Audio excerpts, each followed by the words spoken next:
minha vinda a Nova Lima para inaugurar essa extraordinária nova empresa brasileira, ela é mais do que inaugurar uma fábrica. É fortalecer uma relação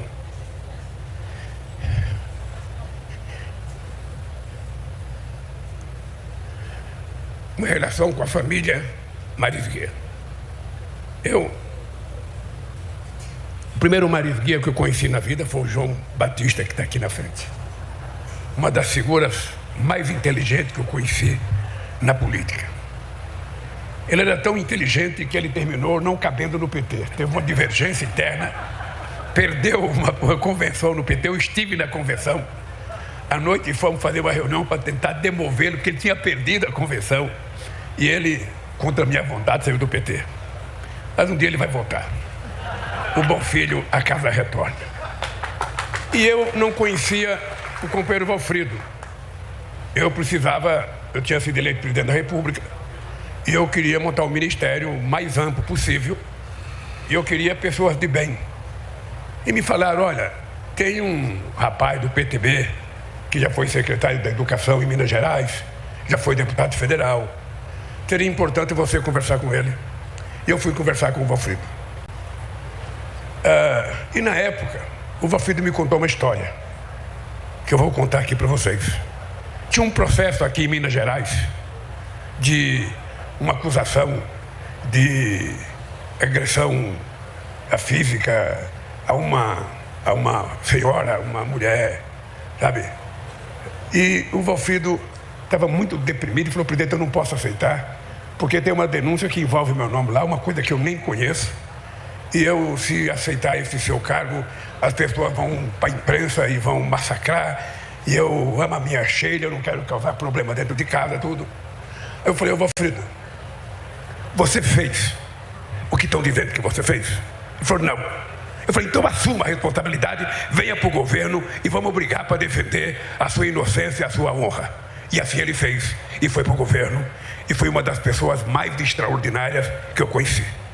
Eu às vezes fico pensando que o Brasil não deveria falar de inteligência artificial.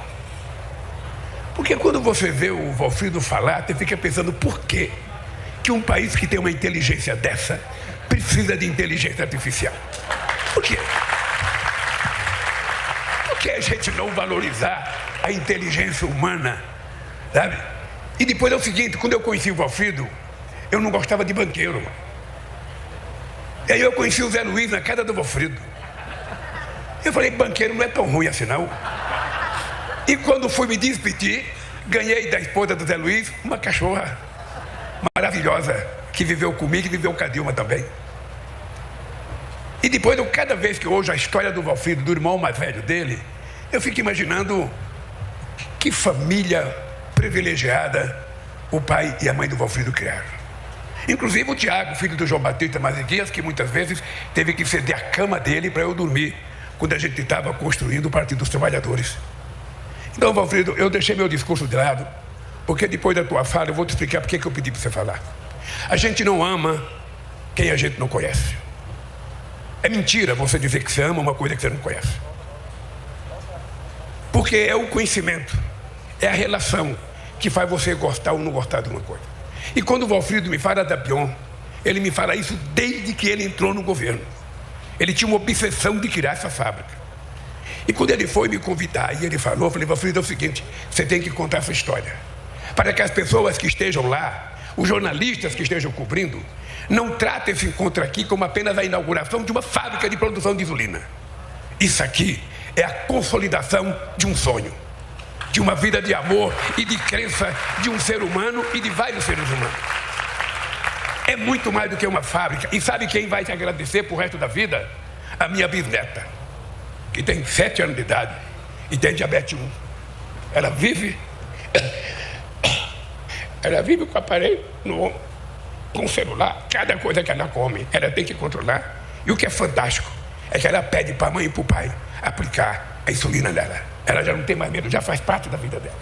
Então eu acho que se ela estiver acompanhando, não sei se você sabe o que você falou aqui, foi transmitido ao vivo pela rede do Stuka, ou pela rede do PT. Então, ela deve estar assistindo. Então eu quero que a minha bisneta, a Ana Lua, saiba que essa figura simpática aqui vai te dar tranquilidade para você viver mais do que eu e mais do que ele está vivendo, porque a vida precisa que os bons vivam muito e que os maus descansem longo.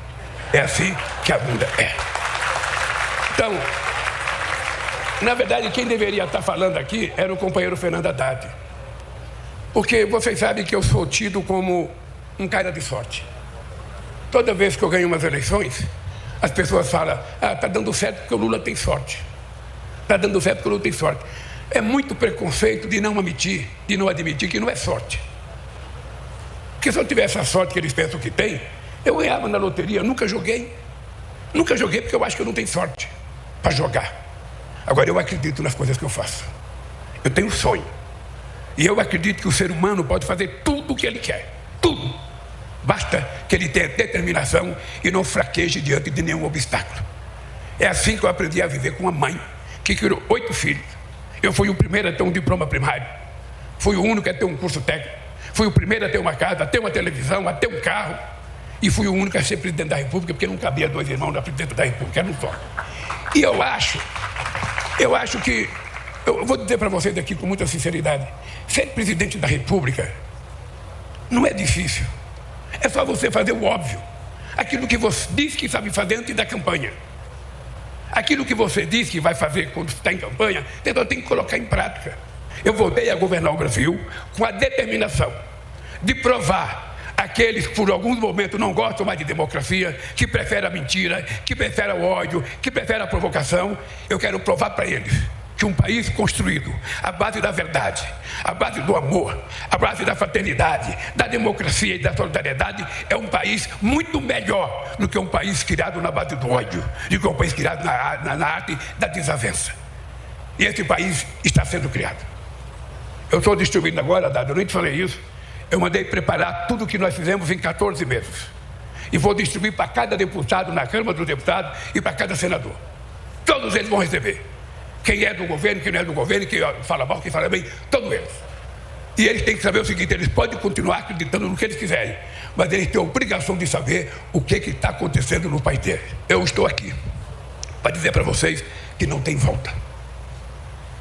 Essa semana, o Haddad me apresentou uma proposta econômica. Nós já tínhamos criado uma coisa chamada Desenrola. Eu falei para o Haddad, se o Desenrola estiver certo, o pessoal que discute o Prêmio Nobel da Economia vai ter que dar para a tua equipe. Porque o Desenrola, nós fizemos a campanha sabendo que tinha 72 milhões de famílias brasileiras devendo. Vocês cansaram de ouvir candidato falar isso.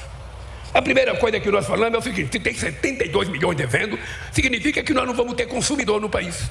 Se não tem consumidor, não tem produção. Se não tem produção, não tem emprego. Se não tem emprego, não tem salário. É o fim do mundo. Vai ter só o Bolsa Família que vai sustentar as pessoas e cada vez vai ter menos dinheiro porque a gente arrecadaria menos se não tivesse emprego.